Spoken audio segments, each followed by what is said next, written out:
Hey, Ronnie, can you hear me? Just let me know if you can hear my voice. I had a problem with that last time. Just want to make sure. Hey, Kendra. Hey, Mark. Hey. Can y'all hear me?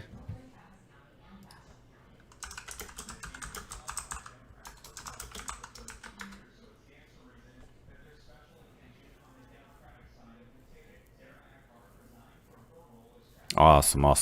Okay. Trying to learn.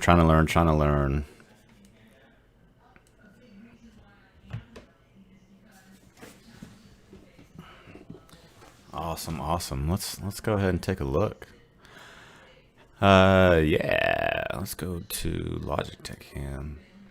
Awesome. What's up, everybody? Welcome to episode 8. Can you believe it? We're already on episode 8 of Josh Says Mean Things. We've been learning. We've been trying. We've been learning. Trying to figure everything out. Still trying to get this chat widget going. See if that pops in there here in a second. It's always something. It is always something. But anyway, I am excited to be here for another episode. This is going to be our largest submission, so that's awesome. We're getting more and more submissions from everybody, so that is pretty super. I think we have 12 or 13 images to go through today, and I'm really excited about that. The whole reason we're doing this is to provide feedback, right? So in the education part of our Patreon, right, we're giving you new techniques and new ways to do things, and the hope is that you go out then and try them. But once you try them, you need to have feedback. And so this is really a feedback and entertainment, but it's feedback for going out and shooting and trying new things and really learning. So it's another part of that feedback of getting it back, so that you can learn and grow. I mean, my whole purpose with all of this is that I want people to be the best photographer they can be, and I want to help where I can. I know I don't help in every aspect, but if we can help by offering feedback on your work, by offering educational articles, I hope that I can accelerate where it is you want to go. And that's I was talking to somebody earlier, and that's kind of becoming my second mission, right? One is to tell stories with my camera, but then two, to spark that in others and then help them along their way in terms of getting better technical, understanding the why, understanding the how, and just really,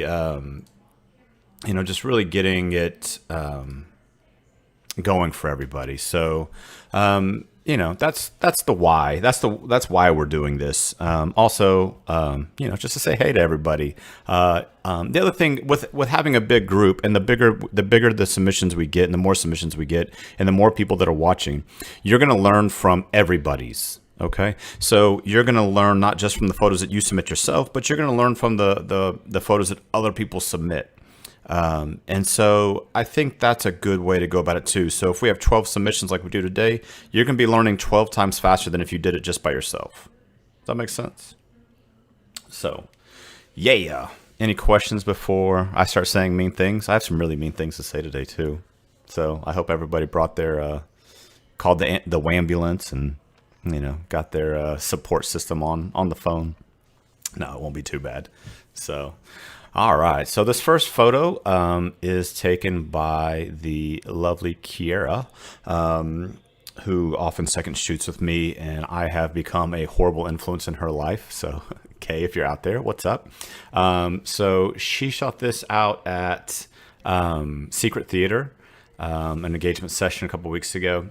And so she has a couple things going on here. One, I'm guessing it's either a white smoke grenade or a purple gelled.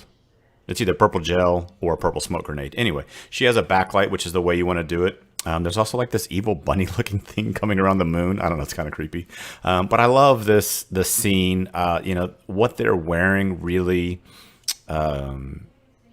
fits, right? So we kind of have this like 1920s, roaring 20s kind of feel, kind of that flapper dress. And we have that moon, which was a movie opening. In some of the early movie openings, they had this kind of moon look to it. And so it fits, right? So that part goes in.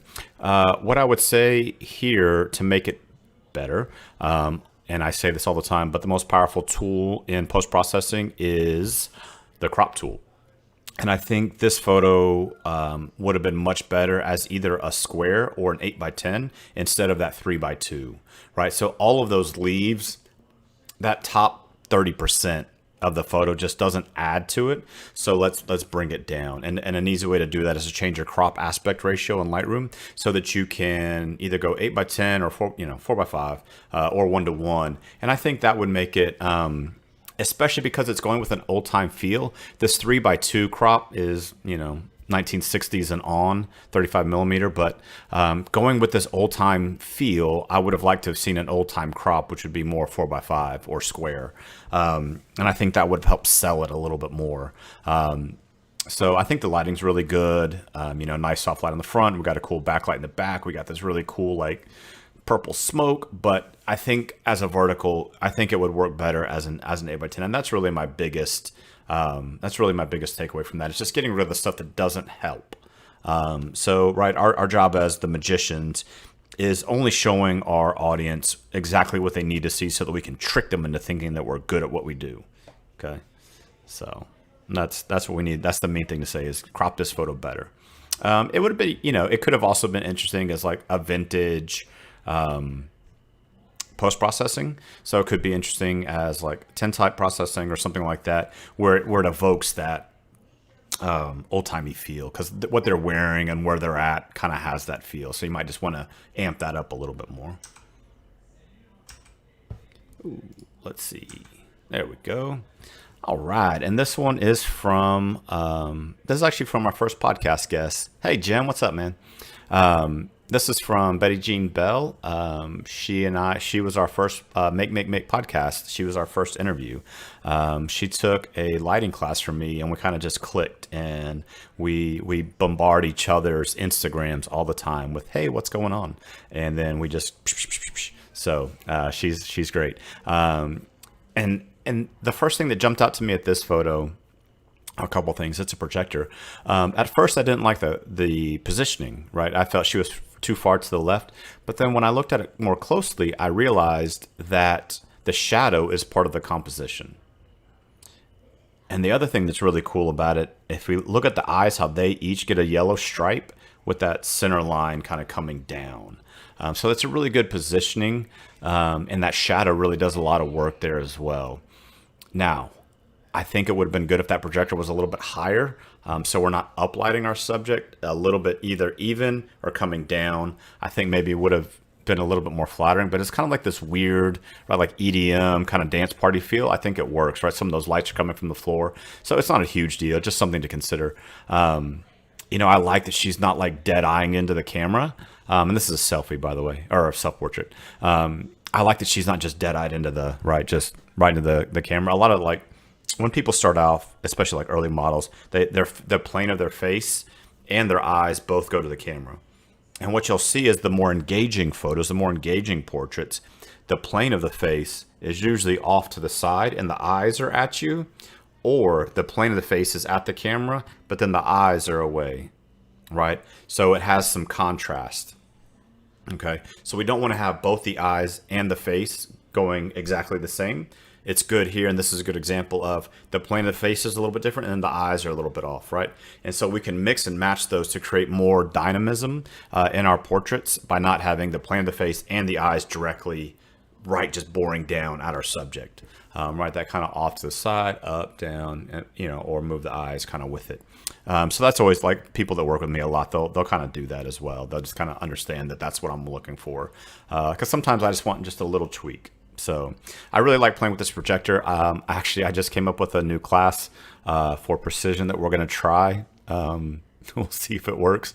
But I'm going to do a virtual projector and monitor and using laptop screens and tablet screens as light sources. I don't know. It may work. It may not. But I've been playing with the projector more And I wrote an article for those of you who follow us on Patreon. I wrote a whole big article on like shooting with a projector and some things that you might not have thought about and some ways that I failed doing it the first time. So I was playing with that some more this week or in the last couple of days. But using your monitor as a background as a way, right? We can't really go a lot of places right now. So as a way to kind of transport it. And I think this is a good example of that too, right? This is probably just against neutral background paper, but really transforms that into, is this a club? Is it a dance party, right? Taking a living room and making it into something else, right? And that's kind of the power of photography and digital imaging, is that we can take it somewhere it wasn't necessarily, just because it's there doesn't mean that's what the photo looks like. Yeah, and we'll have some more examples of that here in a little bit from one of our old wedding clients and new patrons, Mr. Mark. And we're going to talk about his here in a little bit. All right, this one's from Ms. And I've been calling you Roni. I hope I'm saying it right. I realize it could be Roni, and I don't want to get your name wrong. So if you're listening, throw in the comments actually how to say your name, because I feel embarrassed if I've been saying it wrong this whole time. But this is a fun kind of studio shot, right? We just have a nice, easy white background, gummy bears falling out of a jar. Okay, so what I want to talk about this photo is the power of a pattern interrupted. Okay, there's two things. One, the white on the right side of the screen, a gradient tool would add white all the way across. It looks a little dirty on the back side, like Roni. Okay, good, Roni. I'm glad. Yeah, it just needs some like an exposure gradient coming from right to left so that it's white all around. It's white through, and then behind the glass, it gets a little dark. But here's what I wanted to see, and this is where my weird brain goes. But I would love to see like maybe another gummy bear, or I don't know, some other candy action figure, like having just knocked over the jar, right? Can you see like any kind of like action figure like trying to get at the gummy bears, right, and having just like pushed it over?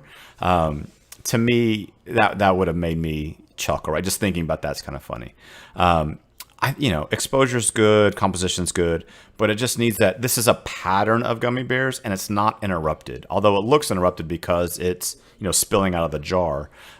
It needs that one other thing. It needs that 1% more to really sell the rest of the photo, right? So if there was like Woody from Toy Story, like swinging through the photo, or like putting his arm on the knocked over thing, or I don't know. It just needs that something. I think it's a good start to a photo. I don't know if it's the end of a photo. I would go back and play with this some more. The other thing too, imagine how it would look different if that jar was pointed straight at us and the camera was just over the gummy bears and kind of feeding into the cup, right? Get real close and have it pointed at us. That could look different too. And then you could have like, I don't know, somebody surfing down this like lava thing of gummy bears. I don't know. You know how I go weird on this kind of stuff, but it just needs that one more thing. I think the color's good. The brightness is good. The left side of the photo is better than the right. So we want to even that out or brush in the white so that,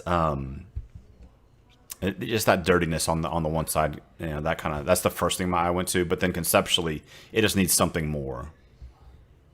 Yeah, let's say it gives you an excuse to go buy gummy bears. Yeah. Also, I'm sporting my I voted sticker today. Go out and vote. No, it's too late today, but anyway, good color, good pop, good vibrance. It just needs a little bit something more. So. All right, this one's from Mr. Brian Nixon, and he tells me this is from El Paso. So there's a couple landscape photos in these submissions, and so let's talk about landscapes. I am not great landscapes, okay? That is not my strongest skill. Portraits, I'm really good at portraits. I'm getting automotive, macro, I'm getting good at those, but landscapes, I'm not great. So here's what I would say. I love the sky, the blues, nice and saturated. The blues are very, like that top third is very nice. I think this photo would be better if if Brian, if you had dropped down the camera just straight down, and got more of a foreground. There's a little bit of a foreground, but I think it would have been a little bit better coming down some. The other thing, that horizon line is just a little wobbly. And I can't tell if it's lens correction or not, but it seems like there's an arc instead of it being straight. So you might want to try with lens correction in Lightroom. A tool that I use a lot in Lightroom, especially when I'm shooting like cars and products, in the crop tool, there's a little bubble level, and you can just draw the horizon and it'll crop to that. And so when it's hard to kind of eyeball it, it's a nice tool to just be able to draw across that horizon, and it'll straighten it out for you. Yeah, this left-hand side of this path, it's pretty dark, which, not a huge deal. This was 10 minutes after you proposed. Okay, you get a pass on this. Yeah, you're probably pretty jacked up with adrenaline at this point. That's a cool story to it. Okay, that's fun. I love the dappled clouds too. I like how the light it's not evenly lit. I like the pockets of light. I think that's a really nice thing in landscapes, is when you get those kind of pockets and rays of light. I think it makes it more interesting. It can be hard to control. The camera can kind of freak out with those, but I think it's well controlled. I don't know, just a little bit something to make that V shape a little bit more. It's nice. It's a good memory. It's a good place, but as a landscape photo on its own, it's kind of in the middle. Like I said, I would have come down and showed some more of those rocks, or show more of that path leading off, to give you that diagonal. So either a little bit to the right, or down and kind of up. Again, take this with a grain of salt. My landscapes aren't perfect. They're not all the time great. But those are some things that I've noticed that'll make things better. Finding the foreground. That's really the hard part about landscapes, is finding the foreground. Same with like macro and some other stuff, is getting that foreground in there. It's easy to get a sunset, but then a sunset and what? Right? Sunset and a portrait, sunset and something. Yeah, I like the cloud shadows too. Yeah.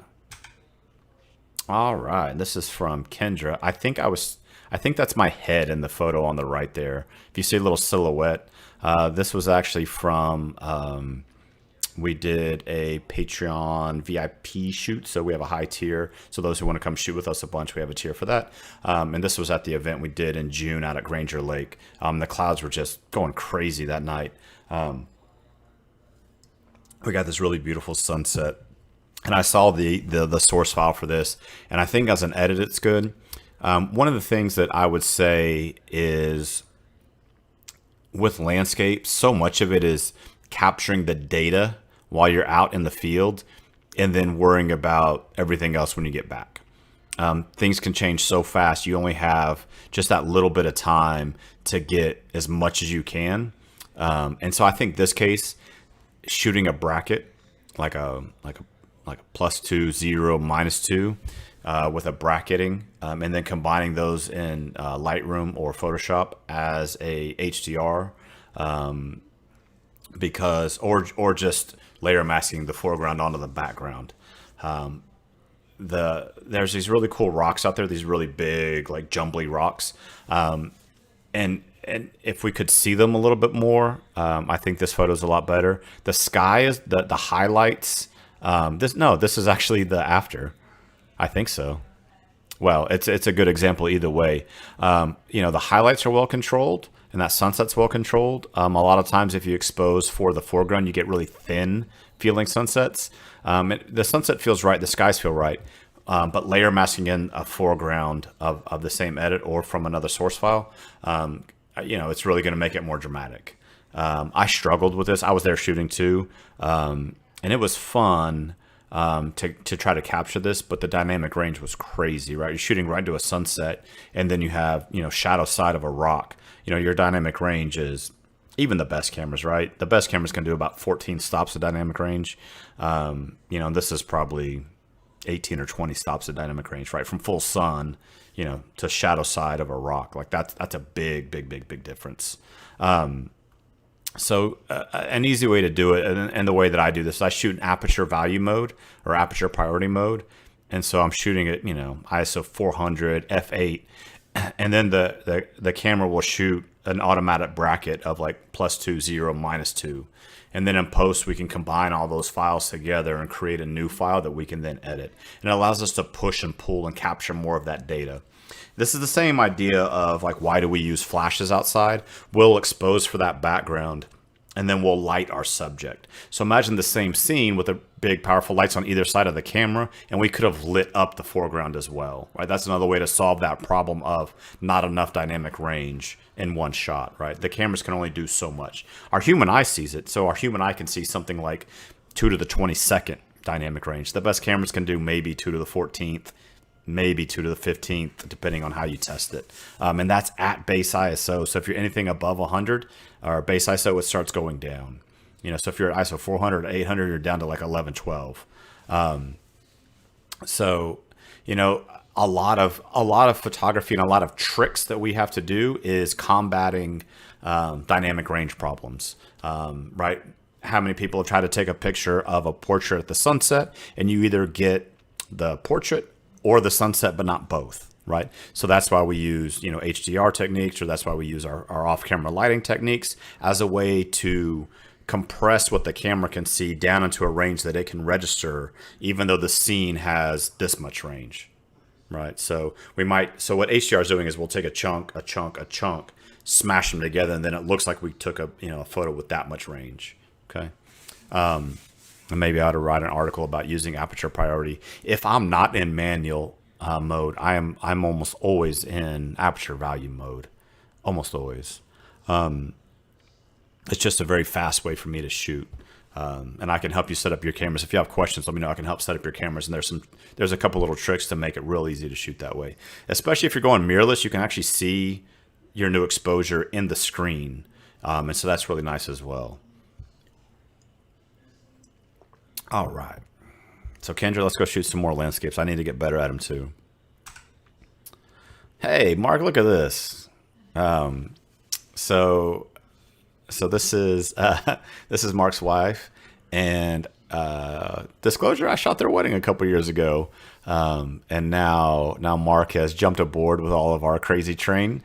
I shot some gel photos of Jessica here doing yoga, and he's like, I was inspired, and so now we did this, and I love this photo.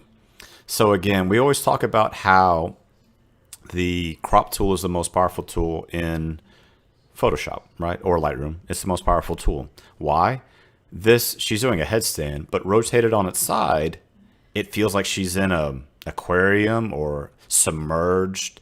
And the blue lighting, and I don't know if it was blue lighting or just changing the white balance blue. Either way, it works, right? It gets that water feel. She's got, I'm guessing, blue pants on. But just rotating the photo 90 degrees changes it completely, right? Simple idea. Well, you have to find somebody that can do a headstand, but changing that one simple thing really brought out an entirely new photo. Brian, I think you did this on that your last submission for Photo Club, right? With the L train in Chicago, you flipped it, and doing that, it made it more engaging, right? You're playing with people's expectations and what they're expecting the photo to be. And this, I love that her butt's just off the ground. It really sells that float. I love this. I do this with my underwater photos a lot. I'll shoot models as they're just touching the water, and then rotate them 180 degrees, and it looks like they're breaking through this portal, right? So just a simple crop, right? Just a simple crop rotation, 90 degrees, and it totally transforms this photo, right? And it makes it something so cool and evocative. Simple. Literally, any of us could do this right now. So, I think this is the type of stuff I hope I can inspire in y'all to just think slightly different, right? That 1 degree difference. And I think this is a really great example of that. So good job, Mark. Way to take like one little thing and just run with it. Awesome. Awesome.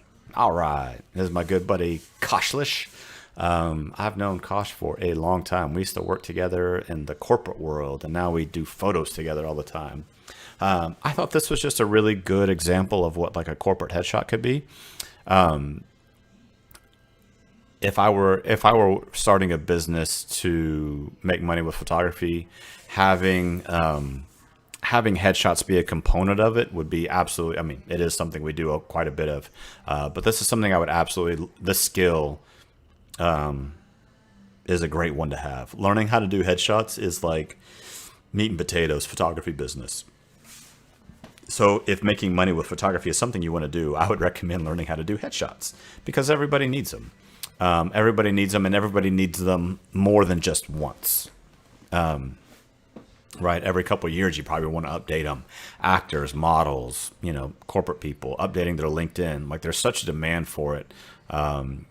Having that skill, I think, is just a really good skill. If you can make interesting headshots and really like poppy headshots, that's some people's entire businesses. That's all they do for their business. And I think because it's such a need, and if you can set up a workflow where you can do them efficiently, I think it's great. My record now is 76 headshots in 2 hours and 15 minutes. So there's an article about that on our Patreon. So if you want to read that, my previous record was 77 in 3 hours. So, we beat it.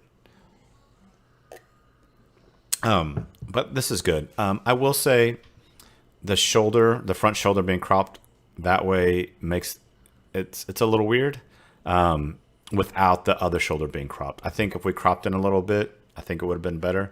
The other thing, so there's two things I like. The out of focus area, our subject is framed by an out of focus background. Can y'all see that? And I think that's really good. But those the lights above his head, the round parts, don't like as much. I think they're distracting because it's taking your eye away from his face, right? The whole point of headshots is to bring all the light where the brightest part is kind of this area of your face, right? This kind of bridge area, that needs to be the brightest. And those elements above that frame don't serve that purpose. The internal framing does, right? That says, don't look outside, come inside, now look at his face. But then those little circles above his head, those tell your eye, look up instead of looking at the face. The second or third thing, my other main thing is, I think the skin is a little bit over softened. His cheeks have they've lost a lot of texture. He may really like it, but to me, it's just a little bit too far, maybe like 10 or 15% too far on skin smoothing. It's very easy, especially if you're using like Portraiture or Portrait Pro or anything like that. It's very easy to take the dials just a little too far. My general rule, any dial that I'm using in any software, I take it to where it looks good and then I dial it back just a touch. And that just kind of keeps me in a little bit safer zone where it feels a little bit better.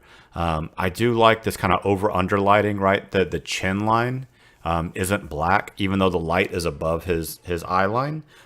So good use of reflectors. Wearing that white shirt helps bounce. But one of the hard things about wearing a white shirt is blowing out the shirt while trying to get skin tone right.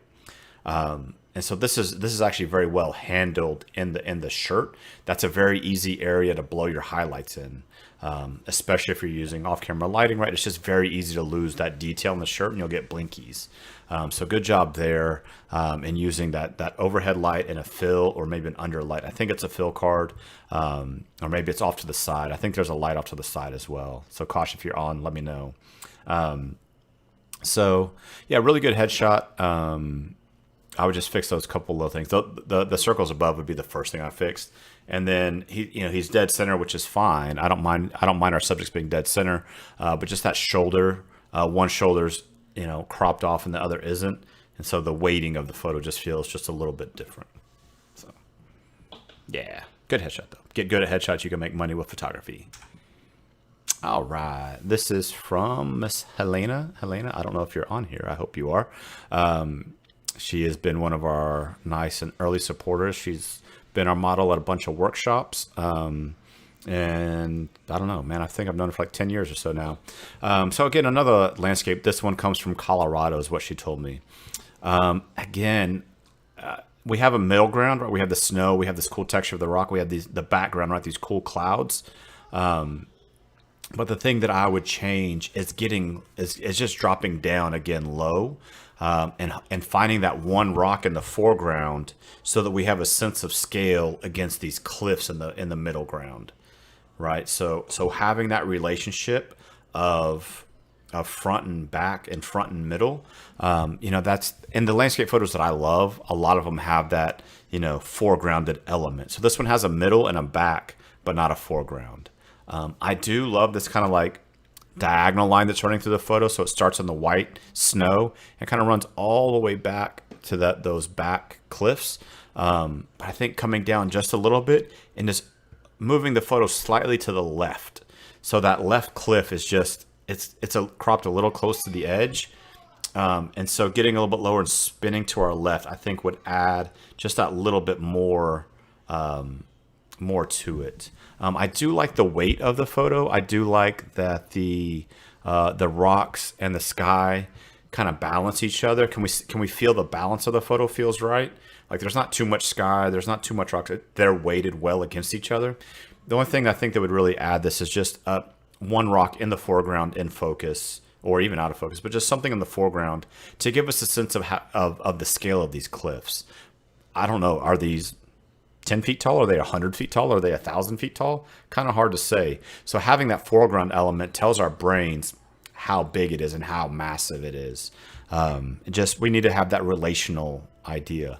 The other thing that's hard with sky and snow is that the camera wants to underexpose the whites and it wants to overexpose blacks, right? If cameras in any auto mode could live right in the middle of your histogram, if they could just live right in the center, they'd be happy, right? Middle gray is where they want to live.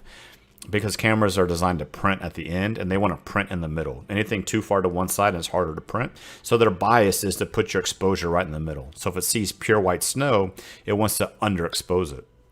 Balance that against rocks that are dark. And so it's kind of hard, especially with snow and white clouds, to get that exposure right. So just know that if you're shooting one of those things, that your camera's going to fail you. Your camera's going to try to go, right, protect the highlights on snow and overexpose. You see it a lot in weddings, right? A bride in a white dress. So many times the dress has no detail because they had to bump it up, and it tries to underexpose dresses, and your camera's trying to overexpose a groom in a dark suit because it sees all that dark information, and the shutter speed tries to go up too high. And so you get like blurry photos of the groom almost always time. If there's a blurry photo, it's usually of the groom, not of the bride. Because as it underexposes, the shutter speed goes up. As it overexposes, the shutter speed goes down slower. And so you'll get more overexposed blurry photos of a groom than you will a bride. Look, a little wedding tip there for you. Yeah. But anyway, good landscape photo, Elena. Please keep submitting because we love getting photos from you. All right. This is from Miss Mia. Y'all will probably recognize Mia from a lot of my posts. Mia and I shoot together quite a bunch. She's also a model at a lot of our workshops. Mia's awesome. So she submitted this photo to me. She said, hey, the photographer wanted to do kind of like a dark sky or like a black sun type sky. How do I do that? And so it's kind of a Photoshop question. So there's a couple ways. One, and there's some software out there now that's gotten really good at this. Luminar Skylum 4 or Skylum Luminar 4. I may be saying it wrong. The sky replacement's gotten really good on those. But this is also where like the selected mask in Photoshop, select subject mask, and then bring in a second element.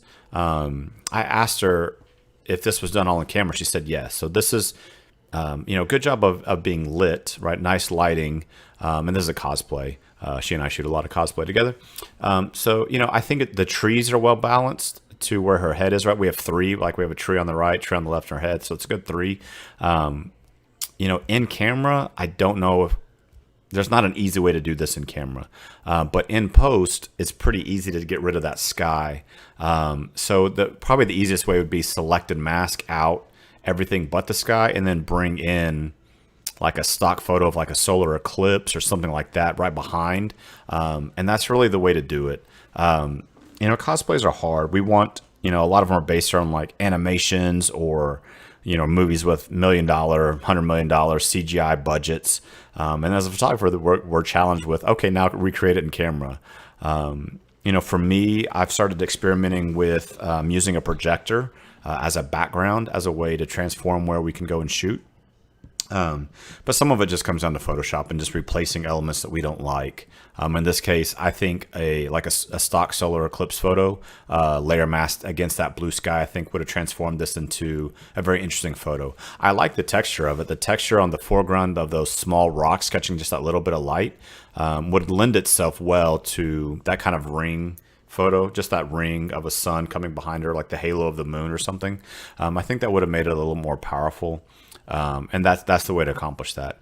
The only way to do that in camera is just to either shoot at night or just really kill your ambient exposure completely and have a powerful enough light to bring back up the subject. But you would need at this time of day a really powerful light, probably like 1200 watts or like 2400 watts would be my guess with this type of modifier to get that exposure all the way to black. Anyway, so that was her question. So I hope I answered it. Photoshop, that's your answer. And camera would be very difficult to do. All right, Jim, thanks for waiting. This photo of yours makes me feel so nervous. Like seeing somebody just chilling on a motorcycle, it makes me like I cringed when I saw it. I don't have a fear. I have weird fears, but like falling over things and kind of like falling out really messes with me. And so this photo makes me feel very uncomfortable. It makes me feel so uncomfortable just seeing him just chilling on a motorcycle without his hands. It really kind of freaks me out. But here's what's done well. Look at that sky. Really cool. I know there's a little bit of blown highlights in the top. I don't care. Is it technically perfect? No. Do I care? No. You get the idea, right? That sunset, right? You get the feel of this photo. I like the diagonal line going from one corner of the photo, kind of running away. And this whole photo is kind of Dutch angled where we have, a triangle foreground now. The other thing that's really hard about this photo, in photos like this, shooting at a low enough shutter speed where the wheels are blurry and there's motion in the action. I'm guessing you were in another vehicle following, right? Am I right there, Jim, that you were following in another vehicle? And so it's hard finding those shutter speeds to match both the wheel spin and the linear blur as well. And so all of that is done very well. The fact that we have that like highlight glow in his front headlight, all good, right? And it kind of matches the tonality of it all. The only part that really could be better, slightly back angle where the handlebar isn't going across his face. Just slightly back a little bit to where there's space between his head and the handlebar, and it's like that much difference. But I think that's really hanging out of a truck. Yeah, I've done it too. It is sketchy. Not the safest thing you can do. I've done it. But just that little bit would take it from like an 8 to like a 9.5, 10 photo. And it's those small things that when you're shooting, you go back and you look and you're like, I was so close. Strobe there's a strobe on it too. Wow. What strobe are you using? Like a flash strobe or a constant light? Interesting. This photo is getting more and more interesting the more I talk about it. I love the look and feel of this. Okay, let's just get that out of the way. I love the look and feel of this. Jim had sent me like 10 images. I'm like, that one, like right away. That's the one I know I want to talk about because of how uncomfortable it makes me as a viewer feel, but how comfortable he looks doing it. Like, see that contrast of feeling uncomfortable as a viewer versus the subject feeling totally fine. Just like, this is how I write all the time. This isn't, no. Okay. Wow. Okay. So that's how you help balance against the sky. See, without a little bit of flash, you're not going to be able to get that, some of those exposure values in there. That's really good, Jim. I really like this photo. I think as you're seeing in the comments, other people really like it as well. So very awesome. Yeah. I love the angle of it all. I love the mood. I love the feel. It's really great. Just the handlebar. That's my main thing. Just the handlebar, and it's a foot difference in the vehicle that you're trailing from versus him. So, yeah. Also, it's really good that there's no distracting elements in the background, right? There's no like water tower coming out of his head or something, right? It just has that feel of backcountry. So, yeah, All right, this is from Miss Maddie, who's working with Farmhouse Photography, who's one of our big Patreons. So what's up, Tiffany and Maddie? So I just said about distracting elements coming out of people's heads. What do we have here? We have two lines going right in the back of her head. I'm guessing this was shot with a reflector, with a gold reflector filling in the face. And I say that because I see this quite a bit, where the person holding the reflector is holding it beneath kind of their shoulders, and the light is coming back up. And so her chin is the brightest spot, and her eyes aren't. Imagine if that reflector was higher, and I think the light would have fallen off a little bit more smoothly. I see this a lot of times with using reflectors, where it creates an uplight instead of a top light.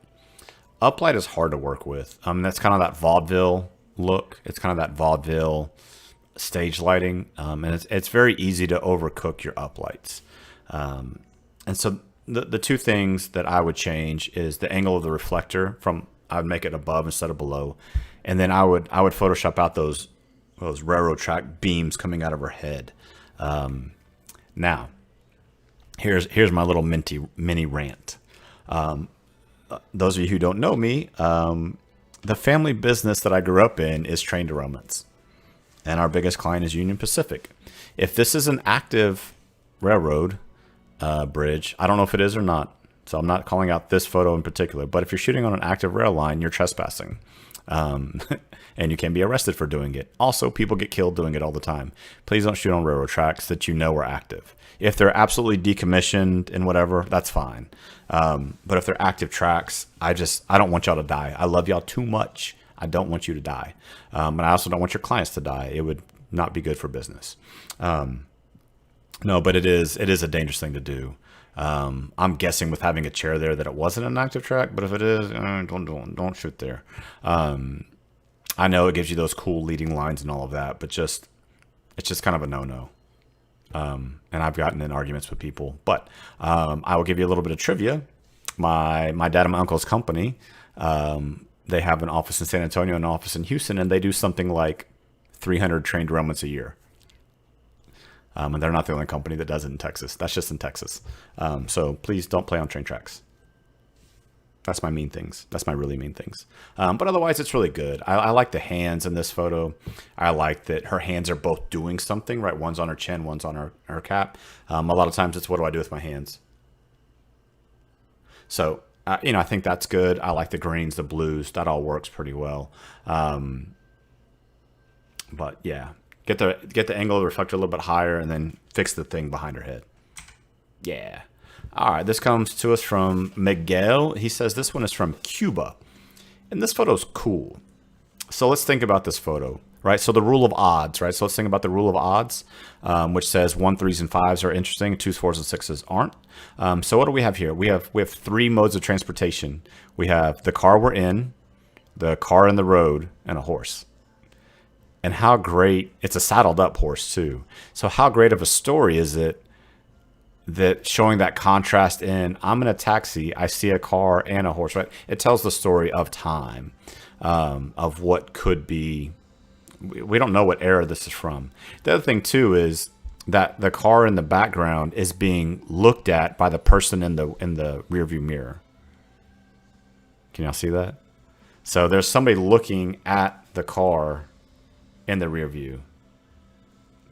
Talladega Nights, yeah.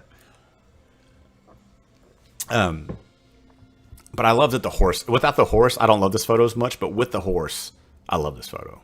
I just think it really adds that other like kind of out of time feel to it. Yeah, it's really cool. And also, like, look at the like vinyl seats and the vinyl steering wheel. The only thing that pulls you out is the fact that there's either a cassette or a CD player right there in the dashboard. But everything else, this photo could have been taken 50 years ago, 40 years ago, 30 years ago. We don't know. So it's really fun, right? Just this kind of like weird backcountry road with a horse and a car and a standoff, right? It's a three-way standoff, right? The horse, who gets to go? The horse, The car or the car you're in, right? Who gets to go? So, and I love the color and the tone. It's not over, like, no, it didn't get too much done to it where it felt over processed. It just feels like, nice. So yeah, good job, Miguel. Yeah, it does kind of have that restored photo look. Yeah, I agree. And this one comes from Michelle. I really like this photo. Yeah, the stick shift too. Yeah, I really like this sunflower photo. We have a great big orb in the sky, but what that orb does is take your eye to that place. That's the brightest spot in the photo. And so your eye goes there. But what I like about it is that we're in the sunflowers. We're in the sunflowers looking up. And there's some in the background, but the focus are on the ones really close to us looking up. And I like that we changed the angle. And in the right-hand corner, right, we have just a little bit of, it kind of finishes off. The crop is nice. And then we have this cool diagonal line going on the other side. I just love this tone and the warmth and the yellows and the yellows and the oranges in it. I think it's really nice. I just did a sunflower shoot. I suggest y'all go read the article or go take a look at our Instagram to see a before and after. I did some crazy gels to get what I wanted, but I think this one just has that nice warm feel to it. Now, as you can see, cameras have a hard time with the dynamic ranger pointed into the sun. So this, again, if you had wanted to not have that big white spot in the center, this is, again, where shooting an HDR could help you. You might have to really go like +1, -2, like -5 to get the sky all the way there. Without blowing out that sky. It'd be hard to get it all because you're shooting directly into the sun and it's really low. But I love the backlights. I love how like the stems and the stalks kind of have like fur to them, right? You can kind of see the highlights along them. I just think it just has a good mood to it. And I think mood and story are way more important than any one technical detail. I think a lot of times when you submit photos for critiques, you get a lot of people that get caught up. Oh, well, this photo can't win because it didn't follow this composition rule. Who cares? Did the story tell a story? Did the photo tell a story? A way I like to think about judging photos in particular is it's just like I do with movies. If I'm watching a comedy, did it make me laugh? If I'm watching a drama, did it make me cry? If I'm watching a horror, did it make me jump? And so in this photo, I think it was trying to convey a mood of sunflowers and sun and warmth. And I think it did that. And I don't care that it might have been blown out in the center. I don't care. Because it did its job of conveying the mood, the story it was trying to tell. Are there ways that maybe you could have done it, more? Sure. And that's always going to be the case with every photo. But I just really like that. I feel it's a photo where we're seeing exactly what the photographer wanted us to see and nothing more. Right? There's no extraneous. There's just sunflowers and sun and sky. So good job, Michelle. Keep submitting. Send me some duck photos. All right, and that is it for today. Look at that. We got through in like 45 minutes or so. Awesome. Hey, guys, thanks again for submitting. We should be having a new podcast episode hopefully out in the next couple days for y'all. And I'm trying to record some more. I know I've been slacking a little bit there. We've been having the last 2 episodes of podcasts I've recorded, we've had issues. So I'm working on those, but just been having some technical issues, some learning growth, which means I failed a couple times on how to record good audio. So I'm still working on that, learning as we're going. So we should have some more there. And also, if y'all have anything else y'all would like me to cover, please let me know. I'm always up for suggestions on articles or how we did things. So please let me know. Otherwise, I hope y'all have a great rest of y'all's evening. Thanks for all my patrons for submitting photos. And for those of you who want to submit, there'll be a link in the description. Anyway, we'll see y'all next. So next week, we're going to be doing another Learn Lightroom Live, and we're going to be doing camera and monitor calibration. So we're going to be doing a live monitor and camera calibration. So I'll probably, we'll figure out how to do that, but that'll be fun. So it's kind of another foundational thing to Lightroom to make sure that your monitor is what you're supposed to be seeing, your camera shooting what it's supposed to be shooting. So you're welcome, Kendra. We'll see everybody soon, and y'all have a great rest of y'all's day.